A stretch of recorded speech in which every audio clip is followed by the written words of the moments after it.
نصطفى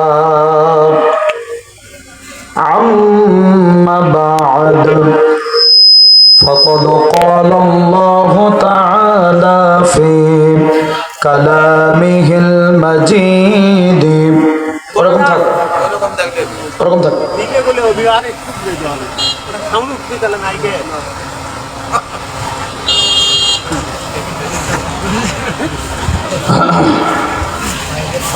আপনি স্টেজে মনিটর দেন নি মনিটর জানেন মনিটর নিয়ে যাবেন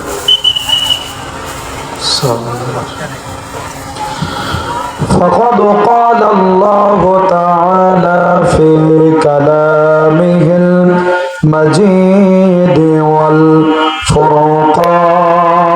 والفرقانه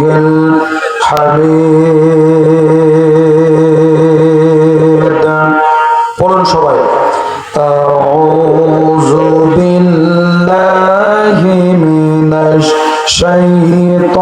الشيطان الرجيم بسم الله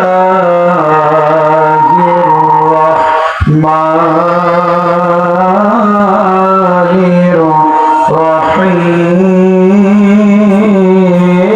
الرحيم عن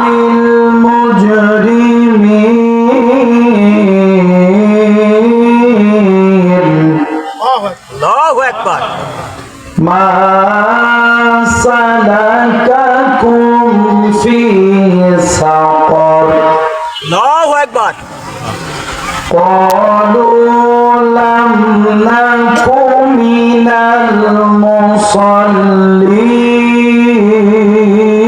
المصلين الله اكبر ولم نك نطعم المسكين الله اكبر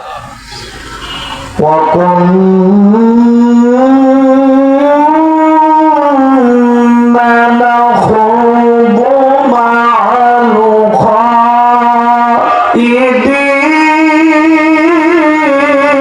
الخائضين الله اكبر وكنا نكذب بيوم الدين الله اكبر صدق الله المولانا العظيم إن الله وملائكته يصلون على النبي يا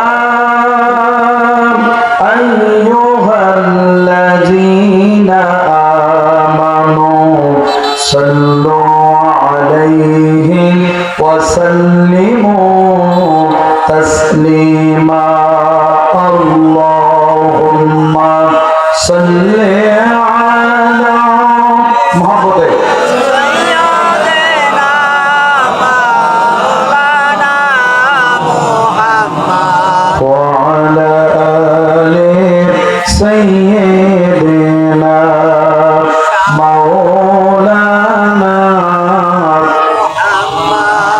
আমি কান্দি নদীর ঘাটে বৈশা তোরির আশায় আমি কান্দি নদীর ঘাটে বৈশা তোরির আশায় সেই সোনার তরি আইব কবে সোনার তরি আইব কবে নিবরে ভাষায় কান্দি নদীর ঘাটে বৈশা তোরির আশায় আমি যাইব মদিনায় গো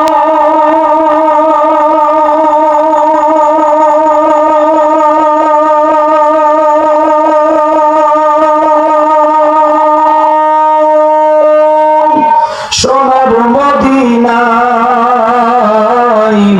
যাইব মদিনায় গো সোনার মদিনায়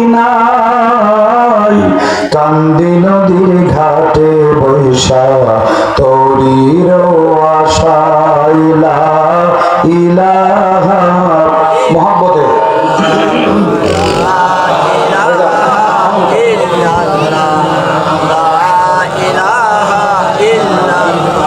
হর জোরে লা ইলাহা ইল্লাল্লাহ লা ইলাহা লা ইলাহা লা ইলাহা পাখির গানে গানে হাওয়ার তানে তানে পাখির গানে গানে হাওয়ার তানে তানে ওই নামেরই সুর শোনা যায় ওই নামেরই সুর শোনা যায় হরে পাগল পারা লা ইলাহা জোরে লা ইলাহা লা ইলাহা ইল্লাল্লাহ মুহাম্মাদুর রাসূলুল্লাহ সাল্লাল্লাহু আলাইহি ওয়াসাল্লাম। ঐতিহ্যবাহী আখরকান্দা বাইতুল মামুর জামে মসজিদের উদ্যোগে আয়োজিত 15তম বার্ষিক তাফসীরুল কোরআন মাহফিল ও মহিলা সমাবেশ 2025। আজকের একদিন ব্যাপী ঐতিহাসিক তাফসীরুল কোরআন মাহফিলের সুযোগ্য সম্মানিত রেসপেক্টেড অনারেবল মাননীয় শ্রদ্ধাভাজন সভাপতি আলহাজ এস.এম. সুলাইমান আলী সাহেব, অবসরপ্রাপ্ত সরকারি কর্মকর্তা। আল্লাহ রাব্বুল আলামিন সভাপতি আপনি আল্লাহ কেমন আছেন? আলহামদুলিল্লাহ। সম্মানিত সভাপতি সাহেবকে আল্লাহ পাক কবুল আর মঞ্জুর করুক, বলেন আল্লাহুম্মা আমিন। আল্লাহ পাক তার নেক হায়াত দারাজ করুক, শরীর সুস্থ রাখুক। আজকের কোরআনের মাহফিলের সভাপতিত্ব হয়ে যে ভূমিকা পালন করেছেন, আমৃত্যু যেন কোরআনের খাদেম হিসেবে আল্লাহ তাকে কবুল করেন, বলেন আমিন। আজকের মাহফিলের অন্যতম সুযোগ্য সহসভাপতি জনাব মোহাম্মদ ফজলুল বারী, সভাপতি আখরকান্দা বাইতুল মামুর জামে মসজিদ। আল্লাহু আকবার। আল্লাহ পাক তোমার বাইতুল্লাহর খাদেম সভাপতি আল্লাহ রাব্বুল আলামিন তুমি তোমার বাইতুল্লাহর সভাপতিকে কবুল করে নাও, বলেন আমিন। মৃত্যুর আগ পর্যন্ত আল্লাহ তোমার ঘরের খেদমত যেন দিতে পারে, আল্লাহ কবুল করুক, বলেন আমিন। প্রধান পৃষ্ঠপোষক জনাব মোহাম্মদ আব্দুর রশিদ সাহেব, সাংস্কৃতিক বিষয়ক সম্পাদক গাবতলী থানা বিএনপি ও সাংগঠনিক সম্পাদক সোনারাই ইউনিয়ন বিএনপি। আজকের মাহফিলের উপদেষ্টা মণ্ডলী জনাব শাহজাহান প্রাণ, জনাব কামাল হোসেন প্রাণ, জনাব আব্দুর রাজ্জাক সাহেব, জনাব আব্দুর রশিদ প্রাণ এবং মাহফিল পরিচালনা রয়েছেন মাওলানা মোহাম্মদ আব্দুল সালাম সাহেব, খতিব আখরকান্দা বাইতুল মামুন জামে মসজিদ, মাওলানা মোহাম্মদ রবিউল ইসলাম মাসুদ, পেশ ইমাম আখরকান্দা ঈদগাহ মাঠ। আজকের মাহফিলের অন্যতম প্রধান অতিথি যিনি এই আপনাদের বগুড়ার গাবতলী আসন থেকে মনোনয়ন প্রাপ্ত হয়েছেন, যিনি জনাব মোহাম্মদ মোরশেদ মিল্টন, সহসভাপতি বগুড়া জেলা বিএনপি, সভাপতি গাবতলী উপজেলা বিএনপি। আল্লাহ পাক সম্মানিত প্রধান অতিথিকে কবুল আর মঞ্জুর করুক, বলেন আমিন। আজকের মাহফিলে বরেণ্য অতিথিবৃন্দ অনেকেই রয়েছেন, বিশেষ অতিথিবৃন্দ রয়েছেন অনেকেই, আমন্ত্রিত অতিথিবৃন্দ রয়েছেন অনেকেই, প্রবাসী অতিথিবৃন্দ রয়েছেন অনেকেই। আমি সকলের নাম নিতে গেলে আমার মূল্যবান সময় নষ্ট হবে, এজন্য আমি সবার নাম মুখে নিলাম না, কেউ মনে কষ্ট নেবেন না। আমার পূর্বেই অত্যন্ত গুরুত্বপূর্ণ এবং চমৎকার আলোচনা করে সুরের মূর্ছনায় আপনাদেরকে ভাসিয়ে গেছেন বর্তমান সময়ের তরুণদের ভিতরে অন্যতম আলোচক জনাব হাফেজ কারি মোহাম্মদ মিজানুর রহমান হাটহাজারি, খতিব হাটখোলা পাড়া জামে মসজিদ। আল্লাহ পাক তাকে কবুল করুক, বলেন আমিন। কোরআনের খাদেম আল্লাহ পাক তাকে বানিয়ে দিক, বলেন আল্লাহুম্মা আমিন। আমার সাথেই এসেছেন আপনাদের এই গাবতলী এলাকার কৃতি সন্তান, বিশিষ্ট আলেমে দ্বীন, ইতিমধ্যে যিনি বাংলাদেশের বিভিন্ন প্রান্তরে আল্লাহর কোরআনের দাওয়াত নিয়ে মানুষের তিরিশটি হৃদয়কে রঞ্জন করেছেন, হাফেজ মাওলানা আজিজুল ইসলাম রনি সাহেব। স্টেজে উপবিষ্ট অন্যান্য ওলামায়ে হযরত, আমি নাম জানি না বিধায় নাম নিলাম না, কেউ মনে কষ্ট নেবেন না। সামনে উপবিষ্ট আইম্মায়ে মাসাজিদ, বিভিন্ন মসজিদের ইমাম সাহেব, মুয়াজ্জিন ভাইরা, দূর দারাজ থেকে আগত স্বাগত কোরআন প্রেমিক তাওহীদি জনতা, পর্দার অন্তরালে অবস্থানরতা, সর্বগুণে গুণান্বিতা সুশিক্ষিতা প্রাণ প্রিয়া অবলা সরলা মা এবং বোনেরা, আলোচনার শুরুতেই প্রারম্ভে গৌরচন্দ্রিকায় ইন্ট্রোডাকশনে মোকদ্দমায় শুকরিয়া আদায় করছি সেই মহান আল্লাহ সুবহানাহু ওয়া তাআলার দরবারে, যে মালিক এই মুহূর্তে আপনাকে আমাকে মহাবিশ্বের মহাবিশ্বয় পবিত্র কোরআনুল কারীম শোনার জন্য আপনাকে আমাকে এই ময়দানে যে মালিক কবুল করেছেন, ওই মালিকের দরগায় ইলাহিতে অবনত মস্তকে আর প্রশস্ত হৃদয়ে দিলের সমস্ত ভাব আবেগ এবং প্রেম ভালোবাসাটুকু নিংড়িয়ে সমস্ত শক্তিটুকু কণ্ঠনালীতে এনে সিংহ শার্দুলের মতো ব্যগ্র কণ্ঠে আওয়াজ দিয়ে আকাশ বাতাস মুখরিত করে জমিনটা প্রকম্পিত করে একবার রবের দরবারে শুকরিয়া দান আদায় করছি। সকলে মিলে বলছি আলহামদুলিল্লাহ, আলহামদুলিল্লাহ, সবাই মিলে আলহামদুলিল্লাহ। লক্ষ কোটি দরুদ ও সালাম দোজাহানের বাদশা নবী, দলিত মথিত নির্যাতিত নিষ্পেষিত নিগ্রহিত মানবতার একমাত্র বন্ধু সাইয়্যিদুল মুরসালিন সাইয়্যিদুল কাওনাইন শাফিয়াল মুজনাবিন জনাবে মুহাম্মদুর রাসূলুল্লাহ সাল্লাল্লাহু আলাইহি ওয়াসাল্লামের উপরে মাগফিরাত কামনা করছে আল্লাহর জমিনে আল্লাহর কোরআনের বিধান প্রতিষ্ঠা করার জন্য যুগে যুগে কালে কালে বুকের রক্ত ঢেলে দিয়ে জমিনকে সিক্ত করে গেছেন। আল্লাহ পাক যেন তাদের শহীদ মৃত্যু দান করেন, বলেন আল্লাহুম্মা আমিন। সাথে সাথে আপনাদের এই আখরকান্দা এলাকা এই মহল্লার মাটির নিচে আল্লাহর যত বান্দা বান্দি চিরঘুম ঘুমিয়ে মাটি মুড়ি দিয়েছেন, আল্লাহ পাক যেন তাদের সকলের কবরখানা বাগে জান্নাতের টুকরা বানিয়ে দেন, বলেন আল্লাহুম্মা আমিন। সম্মানিত উপস্থিতি, আমার সময় খুবই অল্প, এজন্য আমি লম্বা কথা বলবো না, আসেন ডাইরেক্ট আলোচনায় চলে যাই। আমি যদি বিস্তারিত আলোচনা করতে যাই তাহলে আমি আমার আলোচনা শেষ করতে পারবো না। তবে দোয়া করেন আল্লাহ পাক যেন গুনাহগারের জবান দিয়ে একটি আমলের কিছু কথা আল্লাহ পাক যেন জবান দিয়ে বের করে দেন, বলেন আল্লাহুম্মা আমিন। সম্মানিত হাজিরিন, যে সূরা থেকে আমি তেলাওয়াত করেছি সূরাটির নাম হলো সূরাতুল মুদ্দাসসির। কোন সূরা বললাম? সূরাতুল মুদ্দাসসির। এই সূরাতুল মুদ্দাসসিরের 41, 42, 43, 44, 45 এবং 46 মোট 6টি আয়াত আমি তেলাওয়াত করেছি। ভাই আমার, কিয়ামতের মাঠে এই সূরা নাজিল হয়েছিল রাসূলের মাক্কি জীবনে। এই সূরার ভিতরে আয়াত আছে 56টি, রুকু আছে 2টি। এর তাফসীর করা অন্যতম একটু শর্ত।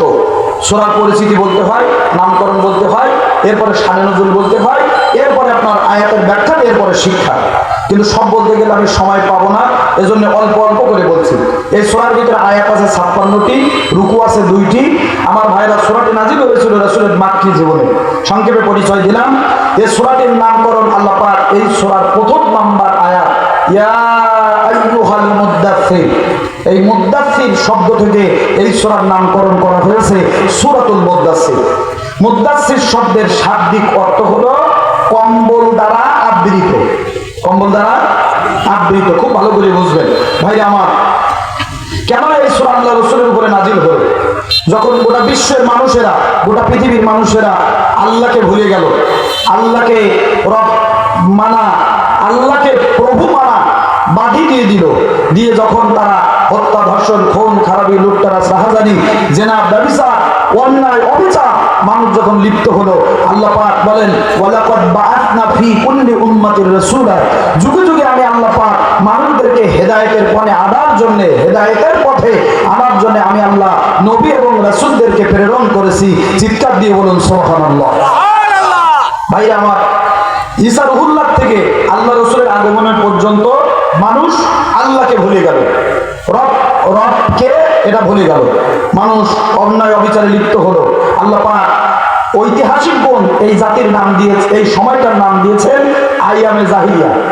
কি বললাম? আইয়ামে জাহিলিয়া। ভাই আমার, এই জাতিকে হেদায়েতের পথে আনার জন্য আল্লাহ পাক বিশ্ব নবী জনাবে মুহাম্মদুর রাসূলুল্লাহকে জমিনে পাঠিয়েছেন। সুবহানাল্লাহ বলেন। আমার তিনি আল্লাহ রাব্বুল আলামিন বিশ্ব নবী জনাবে মুহাম্মদুর রাসূলুল্লাহ সাল্লাল্লাহু আলাইহি ওয়াসাল্লামকে জমিনে প্রেরণ করার পরে আল্লাহ নবীজি বুদ্ধি জ্ঞান হওয়ার পর থেকে, বিবেকের দরজা খুলে যাওয়ার পর থেকে আল্লাহ রাসূল মক্কার জমিনে দেখেন, এই মক্কার জমিনে অন্যায়, অবিচার, জুলুম, অত্যাচার, বিভিন্ন প্রকার মারামারি, কাটাকাটি, খুন খারাপি জমি ধর্ষণ বিভিন্ন প্রকার অন্যায় চলতেছে, আল্লাহর রাসূল ওই সমাজের মানুষদেরকে হেদায়েতের পথে আনার জন্য, ভালোর পথে আনার জন্য, মানুষদেরকে অন্যায় ত্যাগ করার জন্য আল্লাহর রাসূল বিভিন্ন ভাবে চেষ্টা করেছে। কিন্তু আমার ভাইরা, ওই সমাজের মানুষরা কোনোভাবেই তারা অন্যায় ত্যাগ করলো না। আল্লাহ পাককে আল্লাহ স্মরণ করে তারা অন্যায় ত্যাগ করলো না, অপরাধ ত্যাগ করলো না।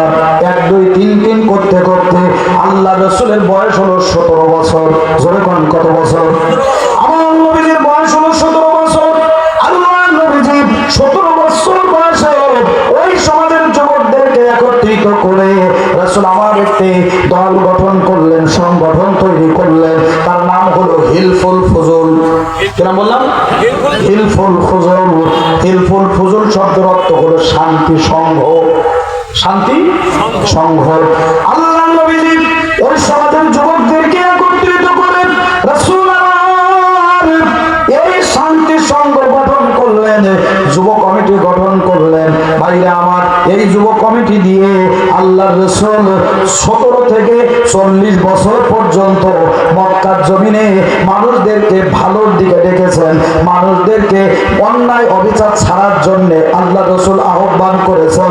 কিন্তু 17 থেকে 40 বছরে আল্লাহ নবীজি ওই সমাজ থেকে অন্যায় দূর করতে পেরেছেন মাত্র 15%। কত পার্সেন্ট? 15%।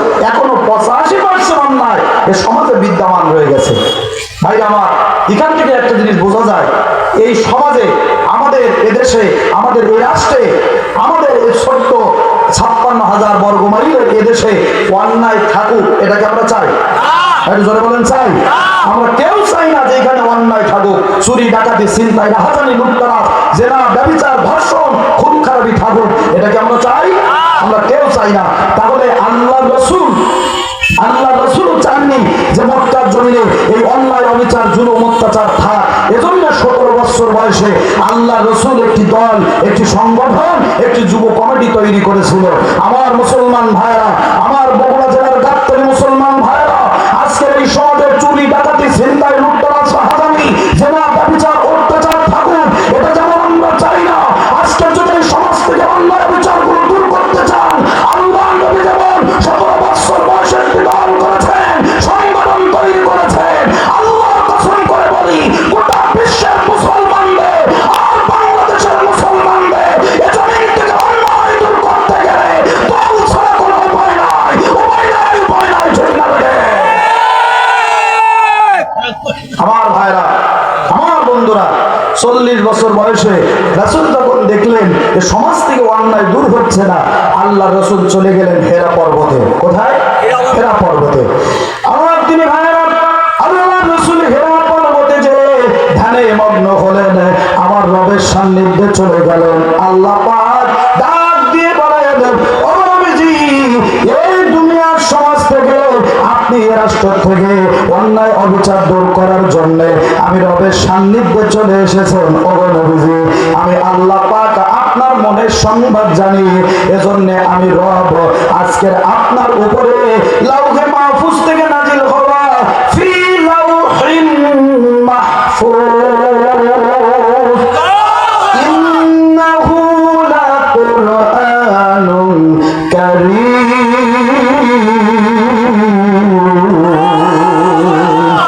আল্লাহ পাক বলেন, নবীজি, আজকে আমি আপনার উপরে এই সমাজের মানুষদেরকে হেদায়েতের পথে আনার জন্য, এই সমাজ থেকে তামাম অন্যায় দূর করার জন্য এই হেরা পর্বতে আমি আল্লাহ পাক কিতাবুল্লাহ, আমি আল্লাহর কোরআন নাজিল করে দিলাম।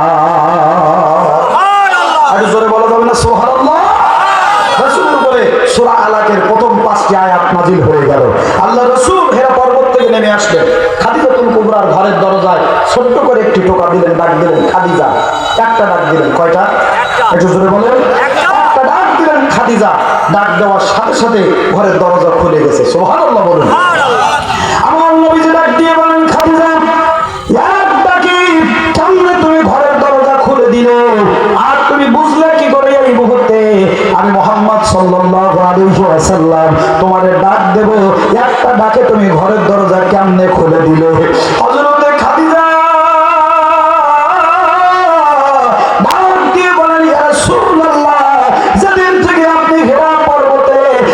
মগ্ন হয়েছেন, আপনার প্রভুর সান্নিধ্যে চলে গেছেন। আমি ওই দিন থেকে আমি খাদিজা দরজায় পিঠ লাগিয়ে, আপনার বিছানায় পিঠ লাগিয়ে ঘুমাই নাই। ওই দিন থেকে আমি খাদিজা ঘরের দরজায় পিঠ লাগিয়ে ঘুমিয়েছি।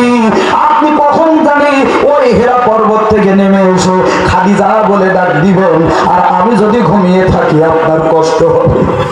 ইয়া রাসূলুল্লাহ, ইয়া হাবিবাল্লাহ, আপনার কষ্ট হবে, মনে ব্যথা লাগবে, আপনার কষ্ট হবে বলে আমি খাদিজা ওই দিন থেকে ঘরের বিছানায় পিঠ লাগিয়ে ঘুমাই নাই, আমার ঘরের দরজায় পিঠ লাগিয়ে ঘুমিয়েছে, যেন আমার স্বামী বাড়ি আসলে এক ডাকে আমি ঘরের দরজা খুলে দিতে পারি। ভাইরা আমার, এখান থেকে ছোট্ট একটা তথ্য আপনাদেরকে দিন, সেটা হলো আমার মা বোনদের জন্য। আজকে আমাদের মা বোনেরা খাদিজাতুল কুবরা আল্লাহ রাসূল বাড়ি আসার সাথে সাথে ঘরের দরজা খুলে দিলেন। মা বোনদের দায়িত্ব হলো, আপনার স্বামী চাকরিজীবী হোক, আপনার স্বামী ব্যবসায়ী হোক, আপনার স্বামী দিন মাঠে ঘাটে দিন মজুরের কাজ করুক, রিক্সা চালক হোক আর ভ্যান চালক হোক, আপনার স্বামী বাড়ি আসার পরে স্ত্রীদের প্রথম দায়িত্ব হলো এক গ্লাস পানি নিয়ে স্বামীর পাশে দিয়ে বসো।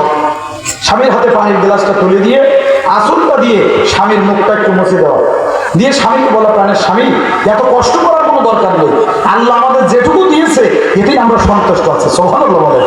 দুনিয়ার কোন স্ত্রী যদি এই কথাটুকু তার স্বামীর পাশে, স্বামী বাড়িতে ঢোকার পরপরই যদি প্রত্যেকদিন এই আমলটুকু করে, বলেন দুনিয়ার কোন স্বামী ওই স্ত্রীর গায়ে হাত দিতে পারে, গালাগালি করতে পারে, মারতে পারে? কিন্তু দুঃখজনক হলেও সত্য, আজকে আমাদের বাড়িতে ননদ নুনদাই আর দুলা ভাইয়া আর অন্যান্য আত্মস্বজনরা যখন আসে, আত্মীয়রা যখন আসে, আমাদের স্ত্রীদের মুখে তখন হাসি রুই কাতলা মাছের মতো খলখল করে। কথা বলে না কেন? আর আমরা কপাল পোড়া স্বামীরা সারাদিন কাজকর্ম করে আপনার ক্লান্ত হয়ে যখন বাড়িতে ঢুকি, আমাদের স্ত্রীদের মুখ তখন হনুমানের মতন মুখ পুড়ে হুম। কথা বলেন, কথা বলেন। আপনাদের আকর্ষণটা এলাকার মা বোনেরা অনেক ভালো, এরা জীবনের স্বামীর সঙ্গে দুর্ব্যবহার করে না, এরা আল্লাহর ওলি রাবেয়া বসরি জোরে কনভার্ট হওয়া। আমি ইনাদের বদনাম করতে পারবো না, কারণ ইনাদের বদনাম করলে দেখা গেল শেষ বেলা আমার ভদ্র ভাত খাতেও দেবে না। আমাদের এলাকায় যে আমাদের বিরুদ্ধে বদনাম কি হলেন ভাইজান? আমার মা বোনেরা স্বামীর খেদমত করবেন, আজকে সে কথা পরে। মা বোনদের জন্য কিছু কথা বলার দরকার, কারণ ওনারাই ছিলেন আমার বাংলাদেশের বারবারের সরকার। ঠিক না? অপেক্ষা করেন।